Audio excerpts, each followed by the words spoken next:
Investors મોટા ભાગે કઈ ભૂલ કરતા હોય છે? એટલે મને લાગે છે અહીંયા જ પૂછી લઉં કે ઇન્વેસ્ટર્સ કેવી ભૂલ કરતા હોય છે, જેમ કે આ એસઆઈપી કદાચ 2.5 વર્ષે કાઢી લેવી, એ એક ભૂલ થઈ. હા, એક ભૂલ શું કરે છે કે ભાઈ એક સ્ટેટિક એસઆઈપી કરી દે છે. તો હમ. એની જગ્યાએ હું આજે સ્ટેપઅપ એની અંદર કરું, એની અંદર લમસમ નાખું એઝ એન્ડ વેન.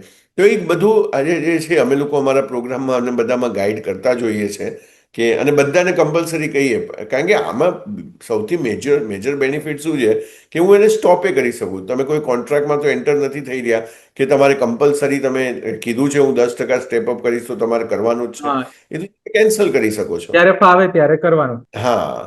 પછી આ એક ભૂલ થઈ ગઈ. બીજી એક ભૂલ કરે છે કે વચ્ચે બીજા ગોલ માટે જે કાંઈ પણ હશે, મેં રિનોવેશન કરવું છે, ગાડી લેવી છે, તો એના માટે લોકો વિથડ્રો કરી લે છે.